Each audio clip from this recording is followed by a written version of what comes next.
Teman-teman semua seluruh Indonesia, anak-anak bangsa Indonesia, kita berjumpa lagi untuk membahas sesuatu. Selama ini kita disebut orang Malaysia bahwa kita ber-IQ gorila ya. Nah, bagus, nggak apa-apa, kita terima dulu. Kita tonton satu video ya dari warga Malaysia, namanya Pak Cik Zainal Abidin. Dia sangat bersahabat sama Indonesia. Dia selalu membela kita dalam setiap video-videonya. Bagus nih Pak Cik. Terima kasih banyak Pak Cik Zainal Abidin. Oke, coba kita tonton dulu ya, jangan berlama-lama. Assalamualaikum warahmatullahi wabarakatuh. Waalaikumsalam Apa kabar warahmatullahi semuanya? wabarakatuh. Hari ini saya nak bahas sedikit tentang satu isu yang satu masa dulu agak panas. Sebab orang bila tengok data-data kan, dia tidak tengok menyeluruh. Dia cuma fokus di kotak-kotakkan fokusnya kan. Tidak secara menyeluruh. Jadi ini buat kekeliruan.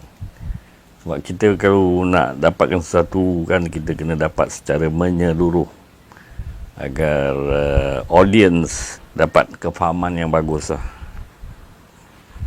Ini data tentang IQ penduduk-penduduk dunia lah, di seluruh IQ dunia. ya. Jadi daripada senarai ini boleh difahamkan penduduk benua mana yang paling ketinggalan, IQ-nya paling rendah, di mana IQ-nya paling tinggi. Jadi benda ni kita tidak boleh dapat secara kasat mata lah. Kena ada satu ujian atau satu test, mengambil sampel-sampel di setiap negara di dunia kan. Dan dibagi pada 5 kelompok sebenarnya. 5 kelompok. Negara Afrika, Latin Amerika, benua India dan negara-negara Arab, orang-orang Austronesia, orang-orang Eropah dan orang-orang Cina. Di situ kita ambil satu kelompok. Dia punya data-data agak mirip sama. Kalau orang Afrika tu dia punya IQ satu kelompok. Orang Amerika Latin satu kelompok lagi. Orang Arab satu kelompok. Orang Asia Selatan itu satu kelompok. Orang Kaukasus, orang daripada Asia Tengah dan Eropah kan, itu satu kelompok. Dan orang daripada Australia satu kelompok. Dan akhir sekali orang-orang daripada keturunan Mongoloid ni satu kelompok. Jadi kita dalam satu kelompok tu dia punya keputusan tu hampir-hampir sama. Jadi tidak boleh mengatakan dalam satu kawasan tu penduduk punya IQ jauh berbeza, tak ada. Enggak berbeda. Jadi di sini dia buat perbandingan dengan IQ gorila.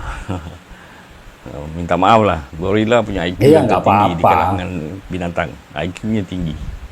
Dan IQ-nya menghampirin, malah mengalahkan banyak kaum-kaum manusia lah. Orang manusia amnya kan, banyak yang kalah dengan gorila. IQ gorila antara 70 ke 90. Ada 120 negara yang punya IQ sama dengan gorila. Secara rata-rata, secara purata lah. Pelik kan. Jadi kalau kita buat perbandingan manusia dengan gorila, banyak orang tersinggung. Tapi gorila punya IQ yang cukup tinggi. Di mana IQ gorila ni sama dengan 120 negara di dunia. Yang di atas tu adalah golongan 2 kelompok. Yang IQ-nya di atas gorila lah. Jadi jangan tersinggung.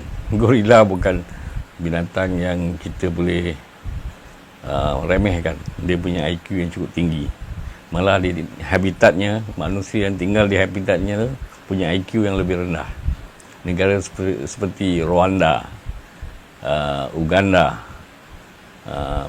Burundi, Kongo, itu tempat habitat gorila sebenarnya. Punya IQ di bawah gorila. Macam mana tu? Makanya kita lihat gorila ni sebagai satu binatang yang cukup besar, tapi tenang. Dia tidak menyerang orang. Dia tenang. Dia duduk dalam kelompoknya. IQ gorila antara 70 ke 90.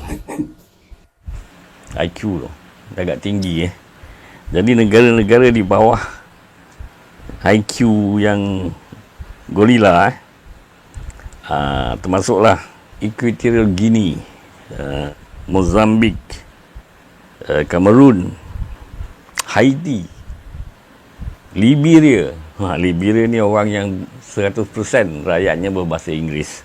Liberia bekas negara yang ditubuhkan daripada perbudakan daripada Amerika, atau kita dalam bahasa Melayu istilahkan sebagai hamba abdi yang dihantar balik ke Amerika, dari Amerika ke Afrika Barat, dan tempat tu dibagi nama Liberia. Lesotho 67, Guinea Bissau 67. Di atas tu Benin 70, Togo 70, Botswana 70. Jadi itu negara-negara yang di bawah IQ-nya gorila Yang sama dengan IQ-nya gorila termasuklah Bhutan, Barbados, Mesir, Honduras. Indonesia punya IQ 87, Brazil 87, Myanmar 87, Iraq 87, Azerbaijan 87, Tajikistan 87, Turkmenistan 87, Guyana 87, Nauru 87, Meksiko 88, Ecuador 88, Senegal, Somalia 88, Suriname 89, Turki 90, Chile 90, Kyrgyzstan 90. Ini masih di dalam lingkungan IQ gorila. Gorila ni bukan binatang yang bodoh. Negara-negara yang di atas rata-rata kepintaran gorila adalah Cyprus 91, Brunei 91, Malaysia 90. Malaysia 92. Albania 90, Thailand 91, Cambodia 91, Sierra Leone. Ini negara Afrika yang tinggi dia punya IQ. Ireland 92, Argentina 93, Bulgaria 93, Vietnam 94, Romania 94, Kazakhstan 94, Georgia 94, Rusia 97, Ukraine 97. Nampak? Negara yang kata serumpun, dia IQ dia tak lagi. Belarus sama juga, rumpun yang sama 97. Sweden itu negara Skandinavia kan, 99.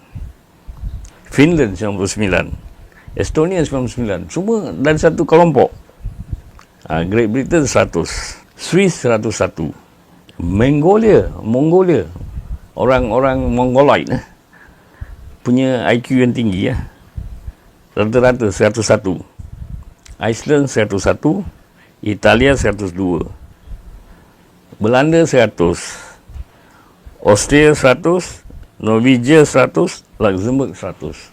Tapi negara-negara yang rata-rata bermata sipit orang yang bermata sipit ni punya IQ yang cukup tinggi. Taiwan 104, China 105, Jepang 105, Korea Selatan 106, Hong Kong 108, dan yang paling top adalah Singapura 108. Jadi kita buat rumusan di sini. Kenapa Malaysia dapat angka yang agak tinggi, 92? Kenapa Malaysia? Dipengaruhi oleh orang yang bermata sipit. Ada banyak Cina di sana ya? Masyarakat Cina Tionghoa di Malaysia ni 25%. Itu yang membuat secara rata-rata kan IQ orang Malaysia tu naik ke 92. Jadi benda ni kalau kita mengolok-olok yang sebenar, itu hanyalah kerja-kerja nakal. Kerja-kerja nakal.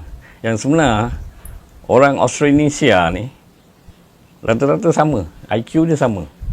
Hanya dipengaruhi orang-orang Mongoloid yang banyak terdapat di negara tersebut kan. Macam Filipin, dia IQ dia rata-rata 86, Indonesia 87, Malaysia 92, Brunei pun 92. Jadi pengaruh daripada orang-orang Mongoloid, orang-orang Sipit, membuat secara rata-rata IQ Malaysia agak tinggi lah berbanding dengan Australasia yang lain lah, seperti orang-orang Filipin, orang-orang Indonesia kan. Tapi kalau kita ambil kelompok orang Australasia, Malaik, ini sama, lebih kurang sama. Jadi faktor genetik ni menentukan tahap IQ di negara masing-masing lah. Jadi sebagai rincian yang saya bilang tadi, dia berbagi pada 5 kelompok lah. Kelompok yang paling rendah IQ-nya adalah orang-orang daripada negara Afrika, di bawah tahap gorila. Di bawah tahap gorila tu minta maaf lah. Lepas Minta tu maaf. orang-orang daripada Latin Amerika, itu di dalam golongan kepintaran atau kecerdikan gorila lah. Lepas tu diikuti oleh orang-orang Arab dan orang-orang daripada selatan India lah.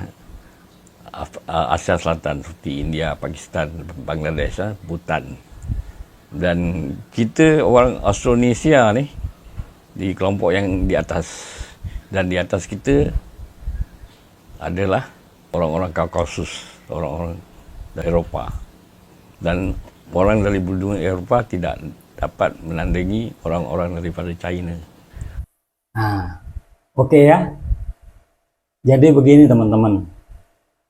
Kenapa kok Indonesia dapat 87, kemudian Malaysia di atas IQ gorila? Kenapa bisa begitu? Jadi itu pengaruh dari orang Cina. Nah, orang Cina ini kan dia termasuk rumpun Mongolia ya. Nah, rumpun Mongolia ini rata-rata IQ-nya memang tinggi. Nah, kenapa Indonesia IQ rata-ratanya rendah? Karena Cina di Indonesia sedikit. 6 atau 7 juta orang. Nggak sampai 3%. Nah, jadi 6 juta di antara 278 juta manusia. Diambil rata-ratanya, dapat angka 87. Nah, kenapa Malaysia bisa dapat angka 92? Karena di sana populasi Cina cukup besar, 25% ya. Nah, sementara Melayunya kan 50%. Nah, jadi sebetulnya yang IQ-nya tinggi itu orang Cinanya, bukan orang Malaysianya. Kalau Malaysia tanpa Cina, maka mungkin IQ-nya ya lebih rendah daripada anjing lah. Kalau kita beda. Orang Cina memang IQ tinggi di sini, cuman jumlahnya sedikit di Indonesia. Malaysia, selama ini kamu menghina kami dengan IQ gorila. Sebetulnya IQ-mu lebih jongkok lagi, tau nggak?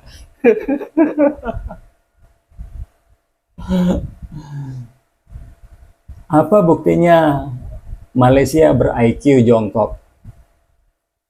Indonesia disebut IQ gorila, tapi kita bisa bikin semuanya. Kita bisa bikin helikopter, kita bisa bikin pesawat tempur, kita bisa bikin kapal perang, kita bisa bikin kapal selam, kita bisa bikin mobil. Bagaimana kita disebut IQ gorila? Sementara Malaysia hasilnya apa? Ini karya ciptanya Malaysia itu apa? Cuman proton. Teknologi yang sangat rendah sekali ya. Oke teman-teman, saya kepingin tahu bagaimana komentar kalian. Ayo komentar di sini ya. Sampai jumpa.